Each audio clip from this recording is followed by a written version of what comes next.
Welcome to the KuppingerCole Analyst Chat. I'm your host. My name is Matthias Reinwarth. I'm the Director of the Practice Identity and Access Management here at KuppingerCole Analysts. My guest today is Alexei Balaganski. He is a lead analyst with KuppingerCole Analysts, and he is the CTO at KuppingerCole Analysts. Hi, Alexei. Good to have you back. Well, hello, Matthias. Thanks for having me again. Great to have you, and we want to talk about a topic that we have covered some time ago, 2 years or so. So this podcast is already quite long running, and we talked way back then, and we want to do that again today. We want to talk about quantum computing and quantum computing in relation to cybersecurity. Why do we want to do that? Right. Well, as you rightfully mentioned, we have discussed this before, at least from a theoretical point of view. But there are a few reasons why we are doing it again. Well, the obvious one, I wrote a new blog post about it, and we want to discuss it today. And the second one, spoiler alert, there are some big changes coming in this area, specifically in terms of standardization. And I believe the next year, the latest, we would have a lot to do with regards to quantum, at least post-quantum cryptography. Right. So this is it. We have a lot to discuss. Right. So first of all, for a layman, quantum computing, what makes it different from traditional computing? Is there a simple introduction on what we are talking about? Wow, that's really a difficult question, Matthias. On one hand, quantum computing is, again, it's nothing new. It's been at least theoretically talked about for decades. And even the practical developments have been running for at least 30 to 40 years already. The biggest problem, as opposed to, let's say, AI technologies, we are yet to see like the killer app for quantum computing, a practical thing, hardware or software or anything else, a service which would actually demonstrate to every layman, wow, quantum computing is so great and useful. And that's the biggest problem. We are yet to see those developments. But in a very short and simplified explanation, quantum computing is a completely different kind of computing. It has absolutely no relationship to our quote unquote traditional computers with their binary logic. It works with, well, the foundations of our universe, as you probably vaguely remember from your school curriculum. Those tiny subatomic particles, they can demonstrate the properties of particles and waves at the same time. So they undergo some really difficult to understand behaviors and transformations. They can be in different states at the same time, which is called quantum superposition. They can be quote unquote magically linked together, where two particles behave as if they are connected or entangled, as the scientists say, even if they are positioned far apart from each other. And those fundamental properties, in theory, allow us to develop a completely new kind of computer, which would not be binary, it would be probabilistic in nature. And if you develop the right algorithm, you could solve problems very quickly, especially those which were just unsolvable with traditional computing. And of course, at least in theory, the thing that brought quantum computing into practical discussions is cracking cryptography. Right. And if I understand it correctly, cryptography is in many cases relying on the fact that the algorithms that are used for encrypting are so complicated and so complex and take so long for cracking them, that this is actually the basis for saying, okay, they are secure because they are not crackable within a reasonable amount of time or within a theoretically possible amount of time. And that is changing with this new type of algorithms? Well, yes, if again, if you remember, the modern cryptography is roughly divided into symmetrical and asymmetrical cryptography. Whereas one is just basically you have one key which you use for encrypting and decrypting your data, and the other one relies on having two keys: the public one, which you use to encrypt your data, and you can give it to anyone, and the private one, which you can only use to decrypt the data. And you have to really protect it, because if somebody steals your private key, they can easily have access to all your sensitive information. And this asymmetric cryptography is the foundation of basically the entirety of modern IT. It's used in everywhere on the internet to secure your data in transit with HTTPS, for example. It's used in cloud computing to separate your sensitive data from other tenants. It's used in cryptocurrencies and distributed ledgers and whatever. Basically, everything in almost every digital industry nowadays relies on inability of someone else to crack your private keys. And this is exactly what would happen if those algorithms, the quantum algorithm, will be practically implemented in quantum hardware. What used to take millions of years now could be cracked in seconds, minutes, whatever. And of course, it can go way back. So, I mean, even if you have data which you probably won't need next week or in next year, but it's somehow sensitive, a third party could still have your data, store it encrypted, and then retroactively break it later when such computers will become available finally. So a lot in our modern digital business basically hangs on this proposition that sometime in the future, nobody knows when, maybe in 50 years, maybe in 10, or maybe tomorrow, a malicious actor out there would have access to a working quantum computer. Whenever he does, basically your business is ruined. What do you do? How do you deal with such a risk? Which leads us to the question, what is the state of the implementation? What is the state of technology? Where are we right now? Is this an imminent danger, or where are we? Well, that's the biggest question. That's the billion-dollar question, I guess, because nobody knows for sure. What we do know that there are companies, vendors out there who are working on developing quantum computer prototypes. One thing that we have to understand that, well, quantum computers are built out of so-called qubits. Those are like the basic primitives, the basic units of quantum computing. Just like binary bits are in fact basically built out of transistors, the tiny transistors on a silicon chip. A qubit is also a physical device. Modern nowadays qubits are pretty big and extremely fragile. They rely on like liquid helium, on other really expensive and sophisticated physical processes to actually maintain their functionality. So modern quantum computers might have hundreds or might be like a thousand of those qubits. They are not yet fit, they're not yet big or reliable enough to run a proper quantum algorithm.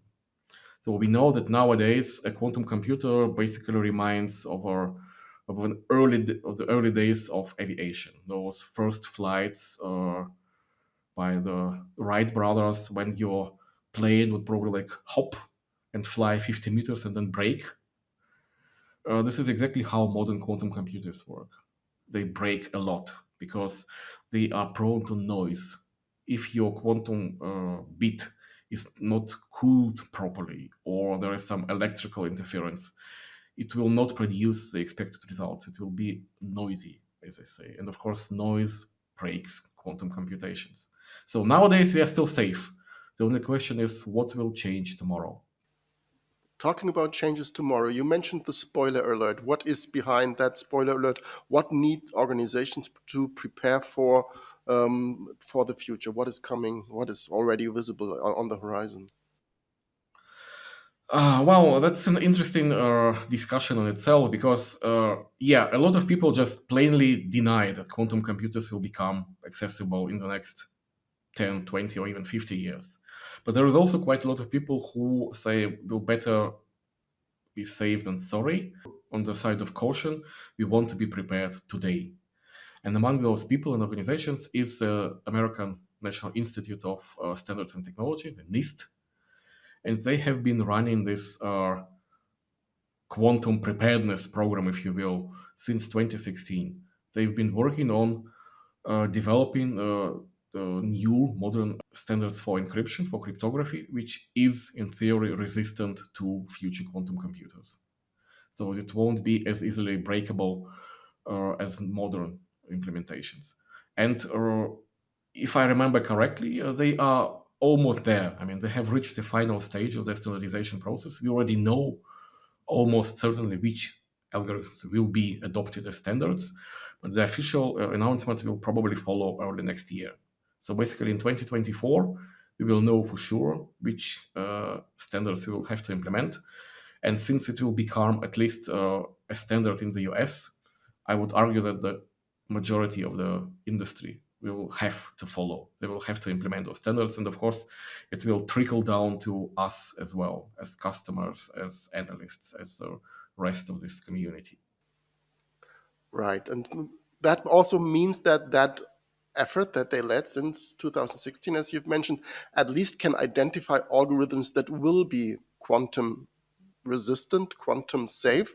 So although they will be implemented with traditional computers, as we are not yet there to use these quantum computers, so they understand the technology and the fundamentals of quantum cryptography and the mechanisms and decrypting via quantum good enough to prepare with proper standards, right? Well, I think, I mean, you are asking the right questions. You're probably are not able to put them into the right words, just like the majority of our audience. This is why people are often confused. They think that you would need to have a working quantum computers to have quantum cryptography. No, you don't. You actually like this is like the doomsday event for the entirety of cryptography. Cryptography is now running on classical computers and will continue doing so, which is totally fine. The only problem is as soon as quantum computers become available, you are essentially having a trump card, an easy solution for cracking the entirety of existing cryptography. And you want to prevent it, obviously. You want to keep your data safe. This is why you need new standards, which will continue working as usual, even when quantum computers become available. And again, it doesn't matter whether it happens tomorrow or in 20 years. You want to be on the same level of safety, if you will. Right. So the earlier you can start preparing for that doomsday event, which might or might not happen quite soon, the better for your own online security, for your all your assets that you want to protect via cryptography. So that will be the starting point. Um, if I understand it correctly, so really preparing and exchanging existing algorithms with ones that will be more likely to be safe against quantum decrypting, quantum attacks. Um, I've read your blog post that you've mentioned, and that is really an interesting work, and I can really only highly recommend reading that because it lays a foundation as well, just like our discussion right now. If somebody wants to continue that discussion, where should you start? Where should somebody start in evaluating that and maybe also getting in touch with other peers that need to focus on the same topic? Well, first of all, I'd like to stress one additional point. You do not have to wait till the doomsday event to happen.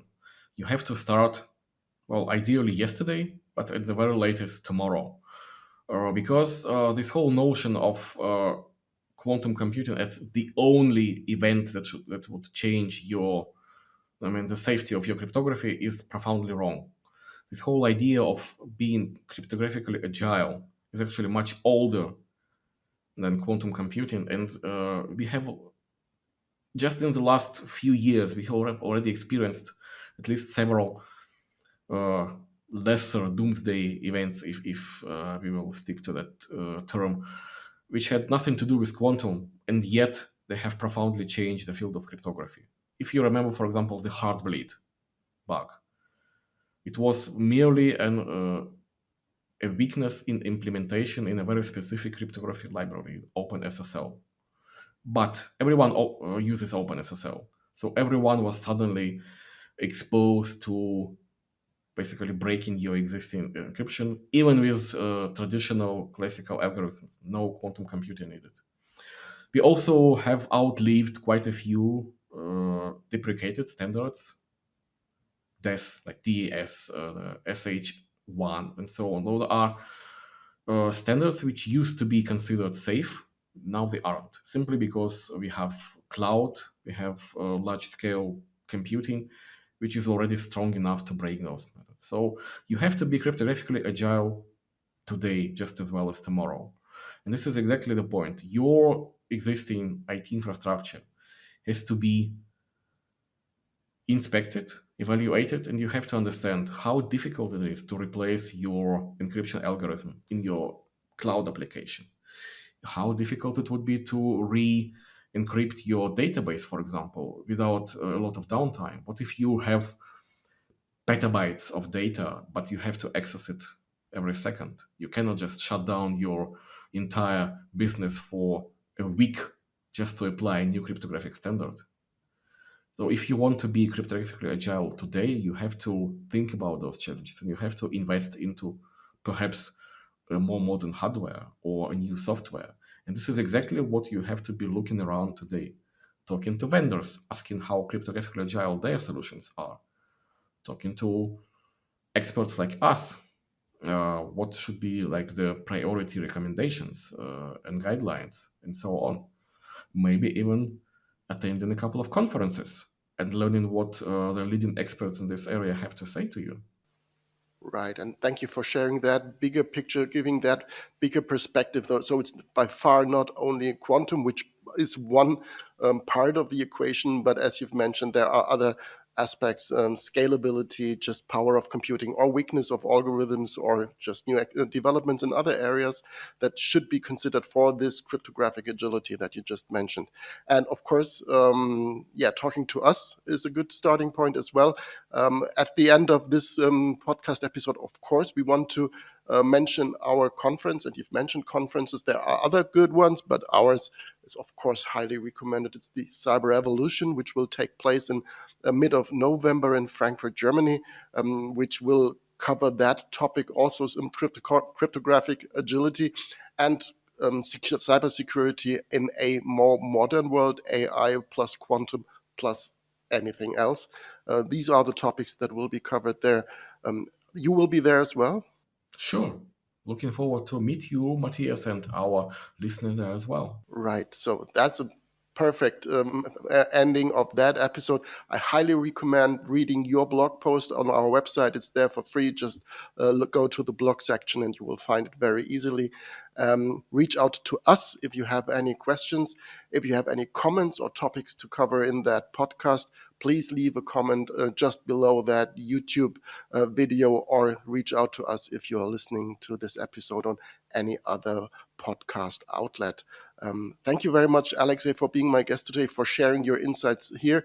I think we will cover that topic maybe in 2 years or earlier again. And this is a not an imminent danger, but something to have on your mind when you're doing proper cybersecurity planning. Thanks again, Alexei. Oh, thank you, Matthias, and well, see you soon, I guess. Yeah, see you soon, and maybe see some of the audience as well in Frankfurt in November. Thanks again, and bye bye.